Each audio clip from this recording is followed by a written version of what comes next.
Bon, juste une petite récap par rapport à hier, très rapidement les points à retenir, hein, parce que c'est extrêmement important. On a dit que pour les schémas de liaison à la Terre, leur rôle principal, c'était pour assurer la protection des personnes contre le contact indirect, donc suite à un défaut d'isolement. Et pour pouvoir le faire, les gens qui ont imaginé ce système-là, l'idée c'était de faire quoi? C'était de cheminer le colon de défaut là où ils ont besoin de le faire cheminer. Donc, ils avaient créé une boucle de défaut à travers les deux prises de terre, comme on l'avait vu pour le schéma TT. Donc, ils ont fermé la boucle de terre. Donc, ils vont cheminer ce colon de défaut à travers cette boucle de terre. Et également, ils peuvent connaître la valeur du colon de défaut, comme on l'a calculé hier. Ça tourne autour de entre 15, 16, 17, 19, ça dépend les prises de terre. Et à partir de là, donc, puisqu'on on le connaît, on peut le détecter. Maintenant, il nous faut un système pour pouvoir justement détecter ce colon de défaut dès son apparition, avant même que la personne vienne en contact de la masse métallique en défaut, et de le couper. Donc maintenant, on va voir comment ils ont fait justement pour nous créer un dispositif qui était capable de détecter ce colon de défaut et de le couper dans un temps précis avant même que la personne soit mise en danger ou bien au contact de cette masse métallique. Donc, je vais partager ma tablette pour faire un petit schéma.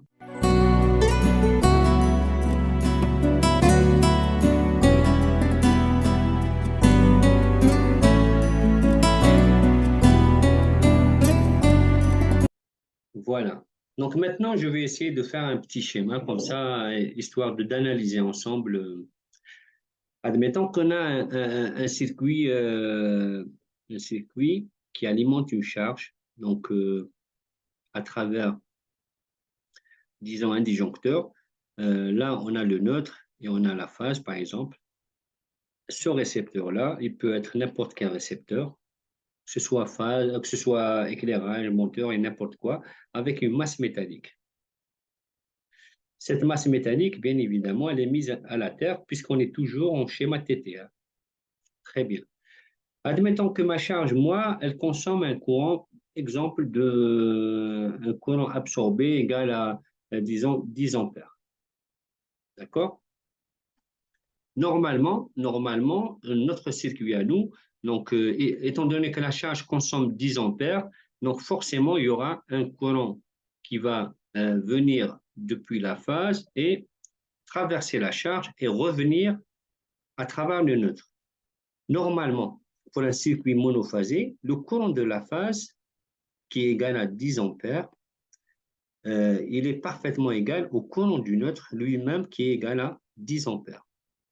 Jusqu'à maintenant, normalement, on est d'accord, hein. Normalement, c'est ça, hein. Donc, le courant de la phase il est égal exactement au courant du neutre.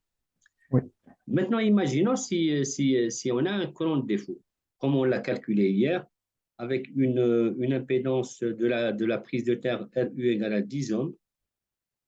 Et ce n'est pas la peine de dessiner l'autre côté, côté du neutre transfo, on a une Rn égale à 2 ohms. Dans ce cas-là, donc, on a la phase qui touche la masse métallique, donc on obtient l'élévation du potentiel de la masse métallique à un potentiel dangereux, comme on l'a calculé hier, c'était une valeur de 110, 191 quelque chose, et l'apparition d'un courant de défaut qui va traverser la boucle de défaut. D'accord? Jusqu'à maintenant, notre courant, bon, le courant de défaut, on l'a calculé, hein. C'était un courant, je vais choisir une autre couleur, comme ça va être apparent. Donc, notre courant de défaut, lui, il va traverser comme ça. Très bien. Donc, il y a aucun dispositif pour le moment qui est capable de détecter ce courant-là et le couper. Et au final, si on analyse bien, notre courant qui va traverser la phase, ça va être combien? Donc, le courant de défaut, on l'a calculé hier, qui était égal à 19,16 ampères. Ça, c'est le courant de défaut qui va traverser la boucle de défaut. ID égale à 19,16 ampères. Ma question à moi, quel serait le courant de la phase totale? Donc finalement, la phase totale, ça ne sera pas 10 ampères, donc ça serait combien? Et le courant du neutre, ça serait combien également, à votre avis? Dites-moi.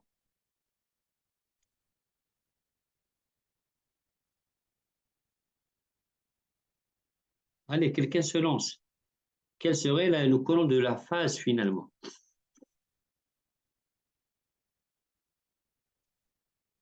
Il n'y a personne pour se lancer. Le courant de neutre zéro. Le courant du neutre pour toi, c'est zéro. Oui, parce qu'il va traverser la masse et Le les courant du cheminements neutre, vers la Terre. le courant du neutre, zéro. Est-ce que vous êtes d'accord, mes amis? Non, bah, Ça, il va égaler au courant de défaut, je pense.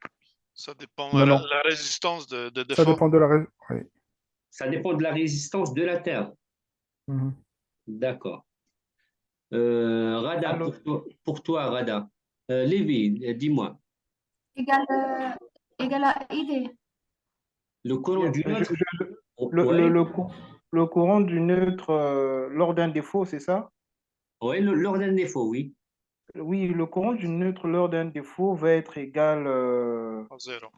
va être égal au courant, va être, en fait, ça sera la différence, ça sera la différence entre, je crois, le courant initial et le courant de défaut, hein. C'est ce que je pense. Le IN, quoi, va être la différence des deux courants. La différence entre 19 ampères courant de défaut et le courant nominal absorbé par la charge qui est à savoir 10 ampères, c'est ça, hein? Oui, oui, oui, oui, c'est ça. Bon, Donc ça va être 9. moi, je vais vous faire revenir un petit peu à ce qu'on a vu à la fac. C'était les systèmes superposés. Donc, là, on doit raisonner avec deux systèmes superposés. Donc, on a un premier système qui est et un deuxième système qui est superposé au second, au premier plutôt. Le premier système, on avait un courant de la phase qui était égal à 10 ampères. Le courant du neutre, lui, il est égal à 10 ampères. D'accord? Donc, ça, c'était notre premier. Donc, c'est le premier circuit. Le deuxième circuit. Oui, le deuxième circuit. Donc, le premier circuit, c'est lui. Hein, donc, ce circuit-là. Le deuxième circuit, c'est le circuit de défaut. Celui-là. Donc, il va tout simplement se superposer au premier. Normalement, sur le courant de la phase, qu'est-ce que je vais avoir? Les 10 ampères. 29. Les 10 ampères, Plus oui, 19. plus 19. Donc, ça va 29 ampères. me donner au total 29,16 ampères normalement. Donc, c'est la superposition des deux circuits. Et sur le neutre, si je fais la 10. superposition, qu'est-ce que j'aurai? Zéro. 10, toujours. Non, ce n'est pas zéro. 10. Ça va être 10. 10 ampères, plus Et, 0. et les Zéro parce 19, qu'il il n'y a va rien. pas. Voilà. Et les 19, il va cheminer par l'autre La Terre. circuit. Exactement. Par la Terre. Donc voilà. Donc, si je résume bien, donc on a les 10 ampères qui sont là. On va les retrouver au niveau du neutre. Par contre, les 19 ampères qui constituent le courant de défaut, on ne va pas les retrouver au niveau du neutre, on va les retrouver sur la boucle de défaut. Ils sont là. D'accord? Donc, au total, la source, elle va donner les 29 ampères. Par contre, le retour au niveau du neutre, on ne va pas retrouver les 29 ampères, on va retrouver seulement 10 ampères. Donc, c'est le courant de la charge. Si dans ce système-là, on n'a aucun dispositif pour couper le circuit, on va continuer comme ça. Donc, un courant de défaut, en réalité, là où on n'a pas de dispositif qui va couper le circuit de défaut, ça veut dire qu'on est en train de perdre de l'argent parce que derrière, le compteur, lui, il compte. Hein. Mis à part, donc ça, c'est l'aspect économique. Hein. Mis à part l'aspect danger, puisque on l'a calculé. Hein, donc, la tension, elle va s'élever à une valeur dangereuse de 191 volts, qui est nettement supérieure à la tension limite de contact tolérée par l'être humain, à savoir 50 volts au milieu sec. Les gens qui nous ont créé le DDR, qu'est-ce qu'ils se sont dit? Ils se sont reposés justement sur les fondements de l'électricité. Hein. Donc, ils se sont dit, de toute façon, on a un courant alternatif qui va circuler à travers un conducteur électrique. Forcément, il va s'accompagner par un effet magnétique. Donc, il y aura de l'électromagnétisme. Donc, ce courant, le 29 ampères là, il va nous générer un champ électromagnétique normalement proportionnel à 29 ampères. Et le courant du neutre, lui également, il va nous générer un champ électromagnétique proportionnel à 10 ampères, mais ils auront les sens différents. Mais bon, sur le câble, on ne va pas le détecter sur le câble. Qu'est-ce qu'ils se sont dit? On va installer un système qui va permettre justement de concentrer ces flux, donc le flux généré par la phase, et concentrer le flux généré par le neutre dans un circuit magnétique. C'est ça, la réflexion qu'ils avaient. Donc, je vais essayer d'effacer un petit peu pour schématiser un petit peu l'idée qu'ils ont eu à faire à l'époque. Donc, qu'est-ce qu'ils se sont dit? On va rajouter un équipement au disjoncteur. Donc là, je vais dessiner comme ça. Donc, la phase, sur la phase, on va installer une bobine, comme ça. Et après, on va passer vers la charge. Et le retour également, on va installer une bobine qu'on va appeler bobine du neutre, comme ça. Mais bon, chaque bobine, elle va générer un flux électromagnétique, mais qui va être dispersé en quelque sorte. Pour le concentrer, on va rajouter un tor qui va faire office d'un circuit magnétique. Donc tout ça, on va lui rajouter un tor. Donc là, c'est la bobine du neutre, la bobine de la phase. Dans ce cas-là, dans le cas normal, par exemple, comme tout à l'heure, on a un courant de 10 ampères qui va aller dans ce sens-là, et on a un courant du neutre qui va aller dans ce sens-là, 10 ampères également. Le flux magnétique généré par chacun des courants, ils vont être égaux en module, par contre, ils vont être dans deux sens différents. Donc, le courant de la phase, lui, exemple, là, il va générer par exemple un champ électromagnétique dans ce sens-là. Donc, on va dire qu'il va générer un flux de la phase dans ce sens-là. La bobine du neutre, elle va générer un autre flux, phi n, dans ce sens-là. Dans le cas normal, le flux total résultant au niveau de la bobine du circuit magnétique qui est égal normalement au flux de la phase moins le flux du neutre. Et ça va nous donner une valeur qui est égale à 0 dans le cas normal. Par contre, dans le cas d'un défaut, on a un courant de la phase qui est égal à 29 ampères. Donc, il va nous générer un champ électromagnétique et à partir de là, un flux magnétique proportionnel à 29 ampères dans ce sens-là. D'accord? Le courant du neutre, lui, il va toujours nous générer un flux magnétique proportionnel à 10 ampères. Donc, celui-là, proportionnel à 29 et celui-là, proportionnel à 10 ampères. Donc, la différence finalement, la différence des flux, elle va être différente de 0. Elle va plus être égale à 0. Dans ce cas-là, on obtient toujours un flux magnétique qui va circuler au niveau du circuit magnétique. Donc là, on a capté en quelque sorte le défaut d'isolement. À travers quoi? À travers le phénomène électromagnétique. Qu'est-ce qui nous manque? Il nous manque une bobine qui va capter justement ce flux. On va rajouter une petite bobine qu'on va appeler bobine, c'est un capteur de flux magnétique qu'on va installer sur le circuit magnétique. Son rôle à elle, c'est justement de nous capter ce flux résultant. S'il est nul, ça ne pose pas de problème. Par contre, s'il n'est pas nul, ça va nous générer une tension au bout qu'elle-même, elle va alimenter un système de solénoïde en quelque sorte qui va nous faire percuter notre disjoncteur magnétothermique. Et dans ce cas-là, dès que j'ai une présence d'un défaut d'isolement, systématiquement un flux total au niveau du circuit magnétique qui est différent de 0, une tension qui n'est pas nulle, et notre solénoïde, lui, il va s'occuper de percuter justement notre disjoncteur pour le déclencher mécaniquement. Est-ce que c'est bon jusqu'à maintenant, l'équipe? Est-ce que c'est clair?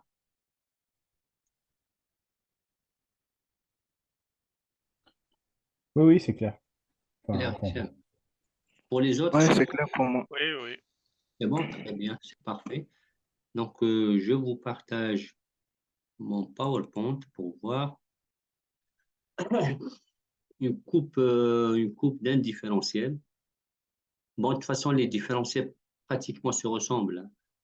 Où est-ce qu'il est? Où est-ce qu'il est? Où est-ce qu'il est? Il est quelque part ici. On de le trouver. Voilà, donc à peu près ce que j'avais schématisé tout à l'heure. Donc, on a notre disjoncteur magnétothermique, donc la phase elle est là, avec le déclencheur magnétothermique, donc le neutre qui n'est pas protégé, donc coupé non protégé. Et là, on a notre tore magnétique ou bien le circuit magnétique, c'est un ferromagnétique, la bobine de la phase, et on part vers l'utilisation et on revient sur le neutre avec la bobine du neutre et on revient vers la source. Là, on a une bobine de détection qui va activer notre électroaimant ou bien un solénoïde qui va faire déclencher mécaniquement notre disjoncteur. Et là, la partie mécanique, je parle de ce petit levier ou bien ce petit mannequin qui va nous faire déclencher notre disjoncteur. Donc ça, c'est le différentiel. Ça, c'est un différentiel.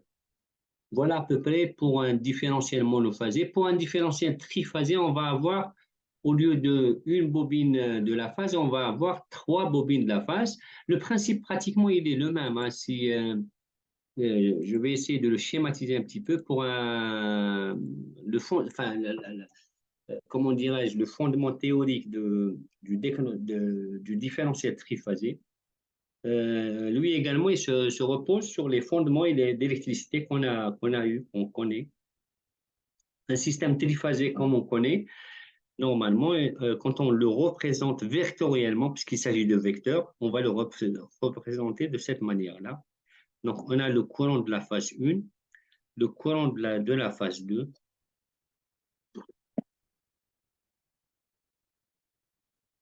donc le courant de la phase 2 et le courant de la phase 3, I3.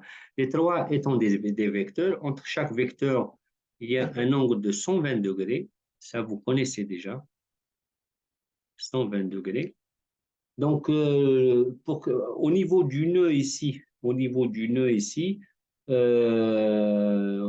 partir de là, on peut calculer le courant du neutre. Le courant du neutre, lui, qui est égal à quoi? Le courant du neutre, vecteur, égal à I1 plus I2 plus I3. Si cette égalité est satisfaite, donc il n'y aura pas de défaut d'isolement. Si jamais cette quantité-là n'est pas égale au courant du neutre, là, on a un défaut d'isolement. Ça veut dire qu'on a un courant qui ne revient pas au niveau du neutre, qui est forcément parti vers la Terre. Et comment on le fait, si vous vous souvenez, pour faire la somme vectorielle, donc cette somme vectorielle, comment on le faisait? On le faisait vectoriellement, donc comme ça. Donc on vient prendre le courant I1, on va le dessiner ici, donc parfaitement parallèle avec le même module, donc notre courant I1, et on fait la somme, donc ça va nous donner ce courant-là, qui est I1 plus I2. Donc ça, c'est une somme vectorielle. Donc I1 plus I2 plus I3, comment on le fait? On va prendre le courant I3, on va le dessiner à peu près. Hein, donc c'est un dessin à peu près. Donc ça, c'est le I3. Donc I1 plus I2 plus I3, ça va me donner le courant du neutre qui est égal à cette valeur-là. Donc, le fondement du différentiel, oui, c'est au niveau de ce nœud. Normalement, tous les courants, la somme de tous les courants vectoriellement doit être égale à 0, qui est I1 plus I2 plus I3 moins IN doit toujours être égal à 0. Si jamais elle est différente de 0, ça veut dire qu'on a un courant de défaut d'isolement, donc un courant qui va traverser la Terre au lieu de revenir à travers le nôtre. Donc, par rapport à la construction, on va avoir 3 bobines au lieu d'une bobine comme celle-là. Voilà à peu près par rapport au différentiel.